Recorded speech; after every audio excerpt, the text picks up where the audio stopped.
In this video, I'm going to do an unbagging of a 5th generation iPod Touch case that I got from eBay. So let's get to it. Now the Apple iPod Touch, the 5th generation iPod Touch, is a great little device. And one of the benefits of having it is that its use is so widespread that you can actually find a lot of great cases on eBay for very little money. For instance, I bought this case on eBay for $2.45 shipped. That's less than I'd spend for shipping of a DVD. Now, as you know, the iPod Touch, if you get it in a color, it's anodized aluminum. And that's basically where they impregnate the first couple of layers of aluminum with a color. And I like to keep my items as pristine as possible, so I wanted to get a case. But I wanted to get a clear case.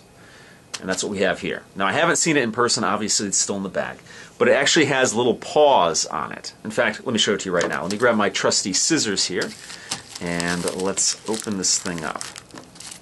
Be careful not to actually cut the case itself. And let's get it out of here. So let's open this thing up.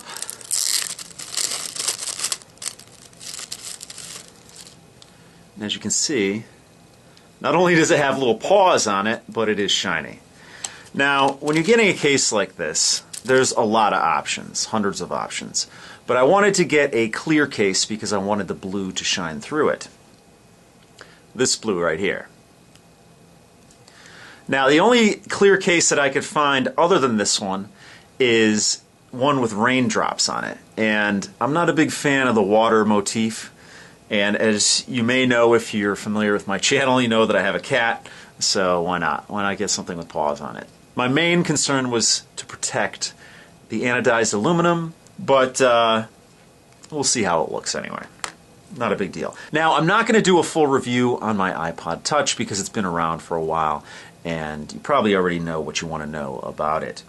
But there's one thing I did want to say about it since I am not doing a full review on it, and it's this lanyard here. I wish, as you can see here, the way it looks when it just hangs. I wish they would have made it out of a cloth material like you would find on a camera. Now, I love the idea that there's a lanyard on here because it's different, it's interesting. And I like things that are a little bit out of the ordinary. But it's made out of some sort of rubbery material, and it doesn't fall naturally. It looks very weird. It would have been nicer if it was made out of a cloth material. I'm sure I could probably try and find another lanyard, but the stock lanyard, not a huge fan of it. Now, I'm probably going to have to actually take that lanyard off. Actually, I could probably just feed it through here.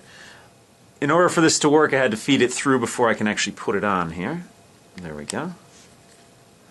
That's really going to keep the lanyard on. And let's slide this over. There we go. So this is what it looks like. A funky little case here. You have the Apple logo a little bit obscured there. As you can see, you can still see through this frosty area. So you can still see the logo there, but it is a little bit obscured, as well as the D here on iPod. But I'm not too concerned with that. Even a first-party Apple iPhone 5C case obscures all that stuff on the phone. So I'm not really too concerned, and I'm not really a stickler about that kind of stuff. Now, one thing that's interesting is that this lanyard here is kind of obstructed by the case.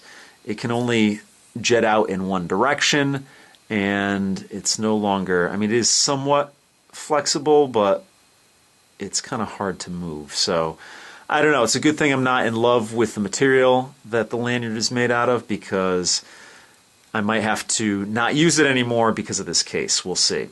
But as far as the cutouts go, you have a cutout for your camera, your mic, and your flash. Your Wi-Fi antenna behind here, you have a cutout for that. Up top here, you have, actually you're going to have to press through the case, and there's a little spot for it there. You have to press through the case to use the power button, and the same is true for the volume keys on the left side of the device. As you can see there. It's not difficult to press those buttons. It's actually very easy to press the buttons through the case there. There are no cutouts on the right side, and basically just cutouts on the bottom for your 3.5mm headphone jack, your lightning port, and then of course your speaker there and lanyard area here, which again, the more I think about it, the more I'm going to pull the lanyard. On the front, of course, you have your lip here, so the screen is going to be protected. So that's my brand new case for my iPod Touch, 5th generation iPod Touch, and it only cost me $2.45. Why don't we check out another unbagging of another iPod Touch case that I got on eBay. In this video, I'm going to do an unbagging of a silicone case for my Apple iPod Touch. Now, a lot of the times, you're going to get gouged when you buy a case for whatever device you're going to be buying it for. So in the interest of saving money, I looked on eBay to see what they had available. And I found this silicone case. It's actually red, which goes in line with the color of my channel here on YouTube. But this case cost me $3.05 shipped.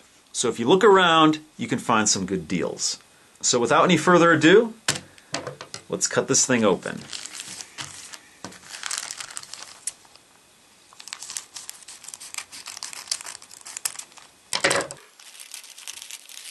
And here we go. So it's made in China like most things, and the brand name is Fossman. And let's open this thing up here. Hopefully it's a decent case. And you have a little dummy in here to show you what it will look like when it's on. And it's a basic silicone case. Nothing special here. It's red. It might come out as a pink on the screen there, but trust me, it's a solid red. So you have your cutout here for your camera, your dock connector, and your 3.5mm headphone jack. Everything else is covered, so your power button and your volume buttons, you're going to have to push through the case. But that's okay. It's silicone. Shouldn't be a problem. So here's my 4th generation iPod Touch. And let's just slide it right in here. Easy, easy. And there you go. You have a lip here, so if you place the device down flat, it's not going to scratch the screen. The cutouts are in all the right places. You have a cutout for the dock connector and your speaker, and again your 3.5mm headphone jack. Your camera in back here, looks like it's not going to be a problem there, but it's a little off-centered there. So let me press the power button. That works just fine. And the volume controls work just fine too. So that's a real inexpensive solution to protect my iPod Touch. Again, $3.05, can't beat it. So that's going to do it for this video. If you have any questions or comments, please post them down below. If you like what you see, please subscribe. And as always, if you want to help out my channel, give me a thumbs up or favorite this video. So thanks so much for watching, and I'll see you guys next time.